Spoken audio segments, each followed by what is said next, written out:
Você já sentiu um frio inexplicável ao passar por certos lugares à noite? Jesus não falou isso por acaso. Ele sabia o que habita nas sombras e deixou um alerta que a maioria dos cristãos nunca ouviu. O que ele revelou é impressionante. Você sabia que a Bíblia fala sobre lugares onde a escuridão é mais do que apenas falta de luz? Lugares que parecem normais durante o dia, mas que à noite se tornam espiritualmente perigosos. E o mais assustador é que muitas pessoas frequentam esses lugares sem perceber o risco espiritual que correm. Jesus alertou sobre vigilância, sobre estar atento, porque a noite não é apenas um horário, é também um símbolo de algo muito mais profundo. Hoje você vai conhecer 7 lugares que, segundo princípios bíblicos, você deveria evitar quando a noite cair.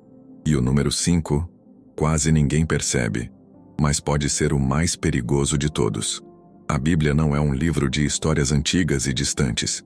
Ela é viva, atual, e fala diretamente com quem tem coragem de ouvi-la de verdade. E uma das coisas que ela revela com clareza é que o mundo espiritual possui dinâmicas próprias, dinâmicas que muitos cristãos desconhecem completamente. Jesus disse em João 11:10, "Se alguém andar de noite, tropeça porque não há luz nele." Essa frase não é só uma metáfora bonita. Ela aponta para algo concreto, para uma realidade espiritual que acontece no mundo em que vivemos. E é exatamente sobre isso que vamos falar agora, com fundamento, com respeito e com a seriedade que o tema exige. Antes de falar sobre os lugares em si, precisamos entender algo que muita gente ignora completamente. O mundo espiritual não segue os mesmos horários que o mundo físico.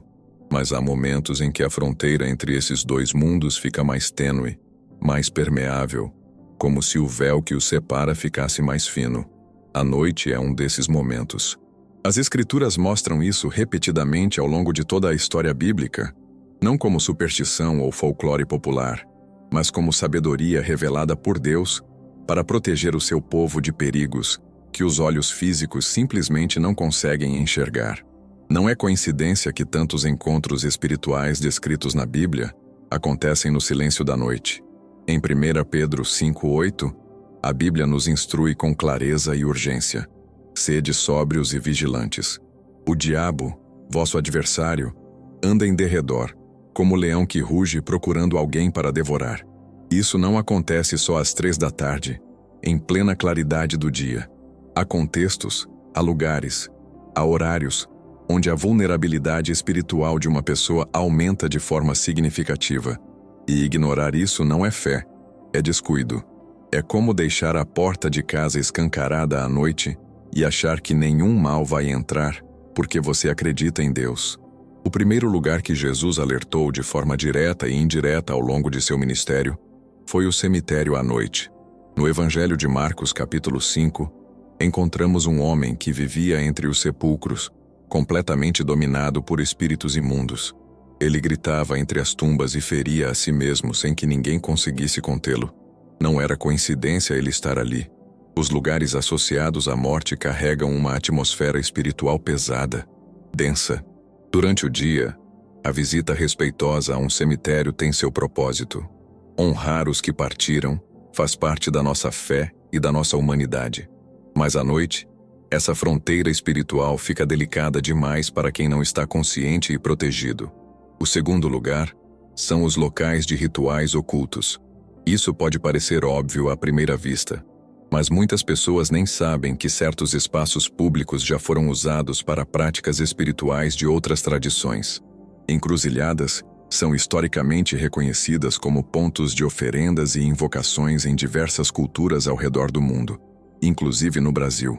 A Bíblia, em Deuteronômio 18:10-12, é direta ao declarar que o Senhor abomina aquele que consulta espíritos ou pratica qualquer forma de adivinhação.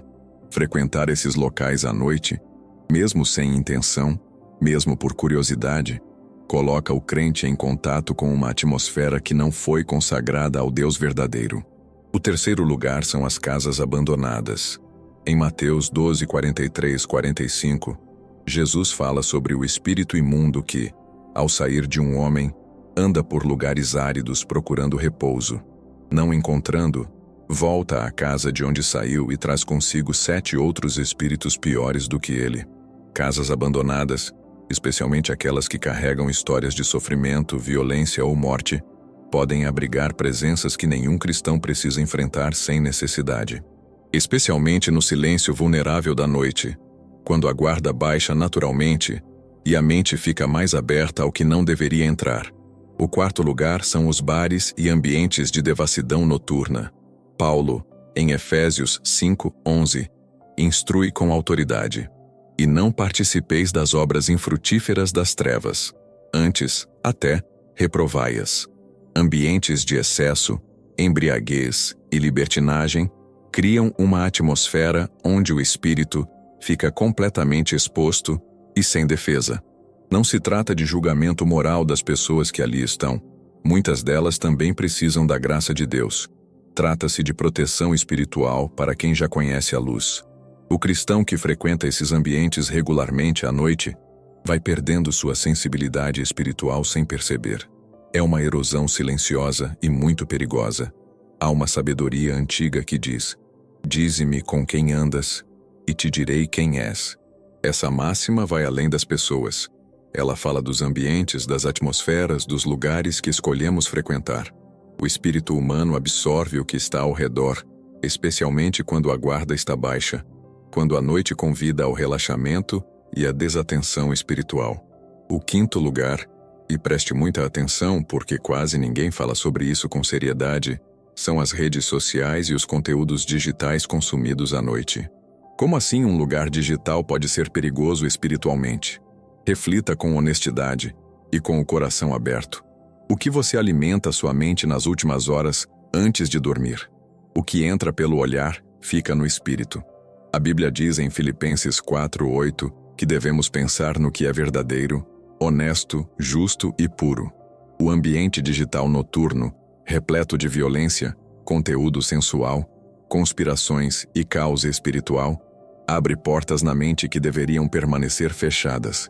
E o mais grave, fazemos isso voluntariamente todos os dias, sem perceber o custo espiritual que estamos pagando.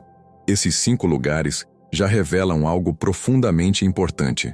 O perigo espiritual noturno não é apenas geográfico, ele é também interno, psicológico, e acontece dentro da nossa própria mente quando escolhemos mal o que recebemos, o que assistimos e onde colocamos nossa atenção antes de dormir. Mas ainda há 2 lugares que precisamos abordar. E eles são talvez os mais ignorados, os mais sutis e os mais perigosos de todos. Eles serão revelados ainda neste vídeo, e o que você vai descobrir pode surpreender e transformar profundamente sua compreensão sobre espiritualidade. Continue assistindo, porque o que vem a seguir é revelador.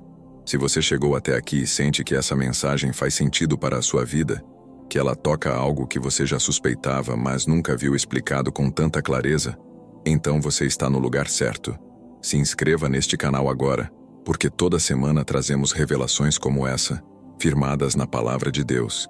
E tem mais. Se você quer compreender como o engano religioso pode destruir sua fé de forma lenta e silenciosa, nós preparamos um material especial. O e-book Como Reconhecer o Engano Religioso Antes que Destrua Sua Fé está disponível e o link está no primeiro comentário fixado aqui embaixo. Vale muito a sua leitura. Chegamos agora ao coração desta revelação. Os 5 lugares que vimos até aqui já são um alerta poderoso, mas os 2 que vamos explorar agora carregam uma profundidade que poucos cristãos já pararam para considerar.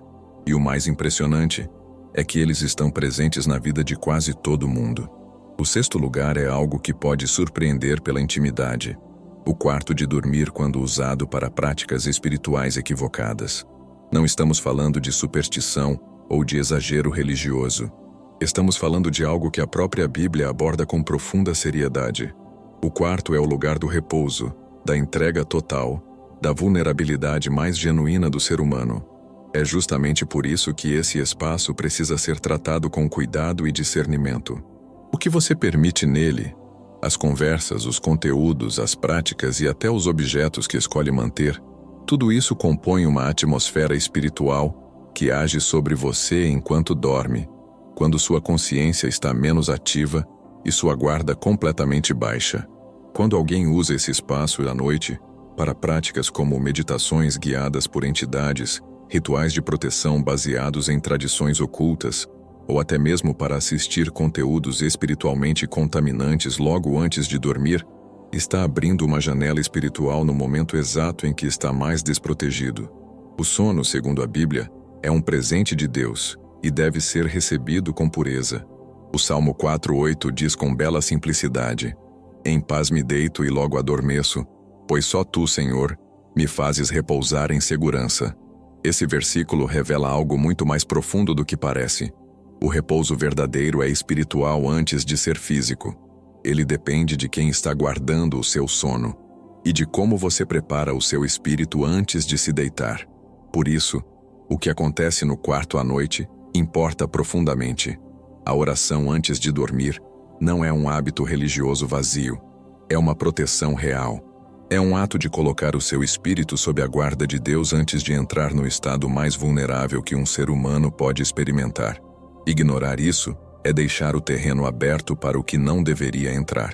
E chegamos agora ao 7º lugar, o mais sutil, o mais presente e talvez o mais perigoso de todos, porque está dentro de você. O 7º lugar é a mente em estado de descuido espiritual, especialmente à noite. Uma mente sem ancoragem em Deus, entregue aos próprios pensamentos na escuridão, se torna um campo fértil para o medo, para a dúvida e para influências que não vêm do alto. A Bíblia, em 2 Coríntios 10:5, instrui que devemos demolir argumentos e toda a altivez que se levanta contra o conhecimento de Deus, levando cativo todo pensamento à obediência de Cristo. Isso não é uma sugestão, é uma estratégia espiritual de sobrevivência. A mente não pode ficar vazia e sem direção, especialmente quando a noite cai e o silêncio amplifica tudo o que está dentro de nós. Pense nisso por um momento. Quantas vezes você já foi dormir com ansiedade, com pensamentos circulares, com medos que pareciam maiores do que eram durante o dia? A noite tem esse efeito sobre a mente humana. Ela amplifica. E o que é amplificado depende exatamente do que foi plantado durante o dia e do que foi permitido entrar naquelas horas finais antes do sono. É por isso que os salmos noturnos existem. Davi não escrevia à noite por acaso. Ele sabia que havia uma batalha espiritual que acontecia naquele horário, que o silêncio da noite era um campo onde o inimigo também atuava. O Salmo 63:6 diz: "Quando me lembro de ti em minha cama, medito em ti nas vigílias da noite." Meditar em Deus à noite não é pietismo. É sabedoria estratégica de quem entende como o mundo espiritual funciona. E Davi sabia bem disso. Ele enfrentou gigantes, perseguições e traições. E foi justamente nas noites mais difíceis que ele encontrou em Deus o seu refúgio. Não na magia, não nos amuletos, não nas práticas ocultas. No Deus vivo, que guarda o sono de quem confia nele. Agora você pode estar se perguntando: e o que eu faço com tudo isso? A resposta não é o medo. O medo nunca foi a resposta de Deus para o seu povo. A resposta é o discernimento, a capacidade de enxergar o que está acontecendo ao redor de você, com olhos espirituais abertos, e então agir com sabedoria e com a cobertura da palavra de Deus. Isaías 41:10 é uma promessa que atravessa os séculos e chega até você agora. Não temas, porque eu sou contigo. Não te assombres, porque eu sou teu Deus. Eu te fortaleço e te ajudo, e te sustento com a minha destra fiel. Não é um consolo vago, é uma declaração de presença. Deus está com você nas trevas da noite tanto quanto está na claridade do dia. O que muda com o conhecimento que você recebeu hoje não é o seu nível de medo, é o seu nível de atenção. Você passa a fazer escolhas mais conscientes sobre onde vai, o que consome, o que permite na sua mente e no seu espírito. E essa consciência é exatamente o que separa um cristão que vive na superfície de um cristão que caminha com profundidade e discernimento genuíno. Os 7 lugares revelados neste vídeo: o cemitério à noite, os locais de rituais ocultos, as casas abandonadas, os ambientes de devassidão, o conteúdo digital noturno contaminante, o quarto com práticas equivocadas e a mente em descuido espiritual, não são uma lista de proibições. São um mapa de proteção. São a sabedoria que Deus, através da sua palavra, coloca nas mãos de quem tem coragem de ouvir. Perceba que Deus nunca alerta o seu povo por crueldade ou por querer limitá-lo. Ele alerta porque conhece o terreno espiritual melhor do que qualquer ser humano jamais poderia conhecer. Cada aviso bíblico é uma expressão de amor paternal. É o pai que avisa o filho sobre o perigo antes que ele tropece nele. E ignorar esse aviso não é liberdade. É ingenuidade disfarçada de coragem. E essa proteção começa com uma decisão simples, mas poderosa. A decisão de não ser ingênuo diante do mundo espiritual. De levar a sério o que Jesus levou a sério. De guardar a sua vida com a mesma seriedade com que você guardaria a porta da sua casa na noite mais escura do inverno. Porque a verdade é que Deus não chama os seus filhos para viver com medo. Ele os chama para viver com discernimento, com luz, com a proteção que vem de caminhar perto dele. Especialmente quando as sombras da noite se fecham ao redor. Chegamos ao fim desta jornada juntos. E que jornada poderosa foi essa! 7 lugares, 7 alertas, uma única mensagem. Deus cuida de quem o busca com atenção e discernimento. Que essa revelação não fique só na mente, que ela desça até o coração e transforme suas escolhas a partir de hoje. Se este conteúdo tocou você, deixa o seu like aqui. Ele ajuda mais pessoas a encontrarem essa mensagem. Se inscreva no canal e ative o sininho. Toda semana tem revelações como essa. Comente abaixo o que mais te impactou. Adoro ler cada mensagem de vocês. Não vá embora ainda. Os próximos vídeos que aparecem na tela foram feitos especialmente para quem chegou até aqui. E o link do e-book Como Reconhecer o Engano Religioso Antes que Destrua Sua Fé está no primeiro comentário fixado. Que Deus guarde cada um de vocês. Até a próxima.